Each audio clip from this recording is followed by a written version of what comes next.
భాగం అనగానే కేజీఎఫ్ 3 లేదా కాంతార 3 కోసం పుష్ప 3 అంటూ సినిమాల లిస్ట్ చెప్పుకుంటూ వెళ్తారు పాన్ ఇండియా మూవీ ఫ్యాన్స్.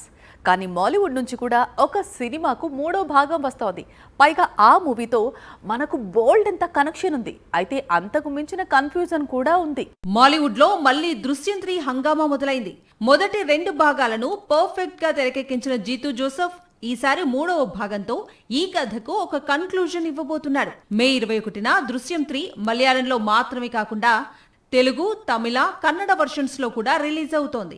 ఇందుకు సంబంధించిన పనులు ఇప్పటికే జరుగుతున్నట్లుగా సమాచారం. దృశ్యం 3 మలయాళం వరకే, అంటే ఇవి దృశ్యం 2 రిలీజ్ అయిన రోజులు కావు. దృశ్యం మొదటి భాగం విడుదలైన రోజులు అంతకంటే కావు. ఇప్పుడంతా పాన్ ఇండియా. ఈ కాలంలో కూడా ఇంకా రీమేక్స్ అంటే కష్టం. అందుకే దృశ్యం 3 తెలుగు వర్షన్ రీమేక్ నుంచి వెంకి తప్పుకున్నట్లుగా సమాచారం. దృశ్యం 3తో మాత్రమే ఈ కథకు ముగింపు పడే అవకాశాలు లేవని, ప్రేక్షకులు మూడవ భాగాన్ని ఆదరిస్తే 4, 5వ భాగాలు కూడా తెరకెక్కించే ఆలోచనల్లో ఉన్నట్లుగా ఇటీవల ఈ సినిమా ప్రమోషన్స్ లో మోహన్ లాల్ చెప్పుకొచ్చాడు. దీంతో ఈ సిరీస్ ఇప్పుడే తప్పుకుంటే మేలని వెంకి ఫిక్స్ అయినట్లుగా కనిపిస్తోంది. ప్రస్తుతం విక్టరీ కూడా సూపర్ ఫామ్ లో ఉన్నాడు. ముందు త్రివిక్రమ్ చిత్రం, తర్వాత రావుపూడి సినిమా లైన్ లో ఉన్నాయి.